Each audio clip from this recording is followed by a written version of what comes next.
Hey everyone, and welcome back to another industry report. So, Naughty Dog and Sony are being very naughty indeed. They're abusing the DMCA takedown system. They're actually going even further than just ignoring fair use. It's a bit wild. They're also claiming to know the source of their leaker, but, well, can we believe them? Now, if you'd like more game industry news, including our upcoming deep dive into EA's future and our examination of the issues with rising production costs and what that actually means for you, then be sure to like and subscribe. It seriously does help us out, and there's a bunch of content on the way for you. So, with that said, let's get right into the video.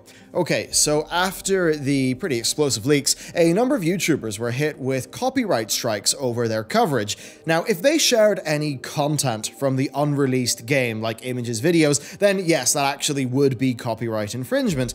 However, many did not, and this is where Sony's actions are literally abusing the law. So Jeremy from Geeks Plus Gamers claims that they gave no specifics of the plot details in their video discussing the leaks that was in very broad strokes, yet that got taken down. Then Az from Heel vs. Babyface also got the same treatment. Basically, a video got nuked for discussing the leaks and their implications rather than sharing any of the copyrighted materials. Now that's not okay.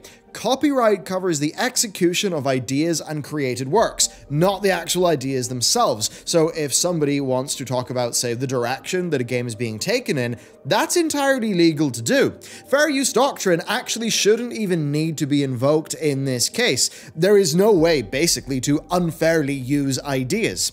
Now, talking about specifics can be argued in cases where there's a substantial impact on the market, but just talking about a game's tone or its direction, that is not actually against the law. Although, of course, with many legal things, it depends, but for reasons we'll get into, being able to defend yourself in court actually doesn't really mean much. So what about our coverage then, right? We did a video. Our video was pretty upfront. We shared no spoilers, but we did talk about the direction of the game in broad strokes. Now, that ensured that the video was going to be, I think, better for viewers in general, and also kept us in the clear in terms of copyright, which is a consideration we took into account when making it. We did not receive a strike, but others did. Now, everybody claims that they talked about this broadly, or at the very least, did not share anything that is specifically copyrighted. So why did other people's videos get taken down, but not ours? I mean, look, it could purely be chance, right? Like, maybe the strikes were just, you know, on the channels that crossed their path, and ours just didn't. Maybe it was more targeted, though. I mean, Geeks Plus Gamers and Heel vs. Babyface are channels with histories in engaging with, well, in, I guess, what you could call culture war content. As his video was called The Last of Karen, which is part of the Karen memes that are a big hot topic in that realm. Now, ours was critical of current writing trends in a lot of American media, just how we feel there. And there is a fair amount of overlap, but our video was certainly not framed in the same way that their videos were framed. So perhaps whoever was issuing the takedowns found specific issue with those channels' coverage for that reason, and therefore not ours. And you know what's kind of funny, right? For all this talk, and I see it in the comments of all this being a conspiracy to push social ideas and that ruining the game, I mean, I'll at least say it doesn't seem to be working, right? Like, the LGBT people who are my friends and colleagues that I've talked to about this, they feel the same way on these leaks as the straight people that I know. They don't like him because they don't really like where the story's going. Motives of the Naughty Dog writing team aside, this seems to be people from a broad spectrum of ideas and stuff, expressing dissatisfaction at the direction the story's going in, right? It's just perceived bad writing, and it unites us all. Like Mr. Robot, Battlestar Galactica, non-Picard or Discovery Star Trek. They're all very left-leaning shows with lots of political themes. But they're well written. They're some of my favorites. They're brilliant stuff. Lots of people from across the spectrum love them. So you can take those ideas, you can write them well, and find great success. So with this, I actually think it's really people feeling like Naughty Dog have not done a good job with the story direction. Of course, though, it's impossible to actually know that until the game can be fully played, and we can actually view all of those different scenes in context. But at least for now, that's my read of the situation. I mean, yeah, the people that I know who this game, some people would say, is supposed to be pandering to, they don't like the way this story's going. So, I mean, I think that should at least tell you something. But anyway, let's get a little bit more back to the issue at hand. So copyright, in terms of pure principle, talking about the game is against contract if you've signed one, but Naughty Dog does not and should not have any impact over what we say after leaks are already out. They can utterly destroy the leaker, yes, but once that's out, that's it, it's out. There's an element of corporate interest versus free speech here that I think could be an extremely dangerous precedent if we don't stand our ground on this one. So like, yeah, this is quite literally an abuse of the law, basically, right? There's no recourse for anyone who is hit, realistically, I would say, which just kind of makes the whole legal situation challenging. Like, you can't defend yourself without risking a whole bunch of time and a whole bunch of money in the legal system, and I imagine they're kind of counting on that. The best to hope for is getting the strike cleared, because the law in general and with copyright just isn't set up to punish copyright owners correctly if they try to abuse the system. Hoeg Law has a fantastic and passionate video on this, which you should watch. We will link it below. But the idea is this: they can basically just go, whoops, our mistake, sorry. And with a smart enough legal team, they can sort of get away from that, right? So yeah, there's kind of no recourse for bad actors abusing copyright, and that's in a system that already is difficult for smaller entities. They, Sony and Co., know this, and, that's why they can do these egregious takedowns. It's kind of like, they don't have much to lose, but the targets of the takedowns are sort of putting everything on the line there. If YouTube is your career, then yeah, that copyright system is actually quite terrifying. 3 strikes, and you're effectively barred for life if it goes wrong. And that does make copyright abuse an immensely powerful tool for those who have the money to be basically legally untouchable with all this. So for Sony, this is the worst possible thing they could have done if they didn't want this story to get out. Because in trying to defend themselves, they have, I'd say, massively overreacted, and they have picked a hornet's nest.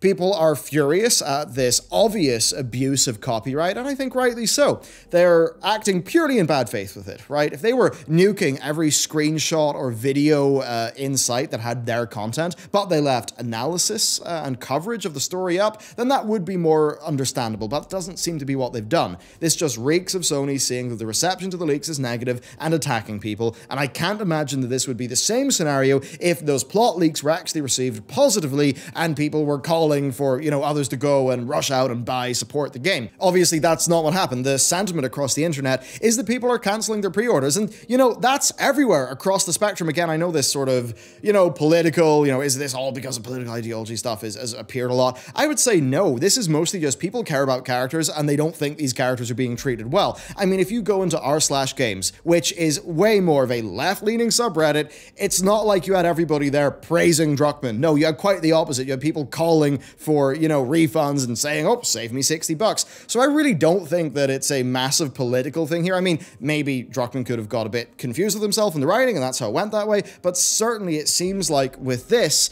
is a broad rejection of the treatment of characters that people cared about, whether somebody, is whatever, right? That's my read in this from going across a lot of the internet and talking to a lot of the people that I know from a broad, diverse set of political opinions who, did like The Last of Us 1. So yeah, that's essentially what I think is going on there. I think Sony have realized, oh dear, this is the worst possible rap we could have got. And yeah, they're overreacting. Certainly, I'd say that whoever at Naughty Dog and Sony made this decision, they should have done the research. They should have taken a second, have a little bit of a think, because the Streisand effect could completely blow the lid off this, right? What would have normally fizzled out and just been forgotten in about a week or two of news, that's been reignited again, and in a fashion that could have, well, half a gaming YouTube, probably more, up in arms about the issue. Terrible strategy. Now, there is one minor detail that we should cover here. So the copyright claims are actually by Muso TNT Limited. They're an anti-piracy firm who are acting on behalf of Sony. There's a chance that Muso are actually acting on their own here and not under direct guidance from Sony. And in fact, they do seem to have overreached a few times before in the past. Some research does show that they've thrown unwarranted copyright strikes out before, including striking some pre-release Spider-Man coverage that, was like entirely above board with Sony and with Insomniac. So they've had an odd pass there. However, Sony and Naughty Dog should have had an official company policy, company-wide for all of their partners. They should have had that immediately. That should have meant that things like this abuse, should not have happened. So that's the copyright issue, but we do also have an update on the source. Sony have confirmed that there is no affiliation between the primary leakers and either Naughty Dog or Sony. Then, you'd sort of wonder, well, how'd they get the files then? I mean, think about it. Everyone's working from home, so there are going to be more security issues that could crop up, and that could certainly explain why the leak actually happened. You know, maybe somebody dropped their external drive taken home from the office, which admittedly would be a bit silly, or maybe, you know, a router was left to a default password. Somebody, you know, knew that was exploitable and was trying to get to Naughty Dog. All of that stuff is pretty unsatisfying, given the original rumor was the disgruntled employee, and that is one that I think we all would love to believe in some ways, like it would be the perfect cherry on top of Naughty Dog's employee troubles, but just because it sounds right doesn't mean we should accept it at face value. Now, with that said, let's look at the incentives, though, for Naughty Dog and Sony. They, under no circumstances, want to say, yeah, it was a staff member who'd been working 100-hour weeks for months and they were angry at us. They can't say that. We already have an example of one Naughty Dog employee who was threatened his final paycheck, actually threatened that being withheld. So they're willing to not be above board with things. So yes, Sony are saying the primary source is unaffiliated, but that could basically mean anything. A staff, I mean, they could lie, but, you know, a staff member could have handed files over to somebody else who is technically not affiliated, and that person could have uploaded it. Still, I do bet it's like a theft or cybersecurity issue. Bloomberg's recent hire, Jason Schreier, of course from Kotaku, has every single career-related reason to say that this is a disgruntled employee, because that would support his own personal work where he was reporting on Naughty Dog's working conditions. There's probably nothing he'd like more for that to actually be true. However, he says that none of the employees that he has been speaking to actually think another employee leaked it. Personally, because of that, I am more likely to believe that it's a security issue. Leaking something intentionally from your own company, that is asking for an insane amount of trouble, and there's not an awful lot for people to actually gain from that, unless maybe, you know, somebody stole it from an employee and, you know, they think there's no way that they'll be caught.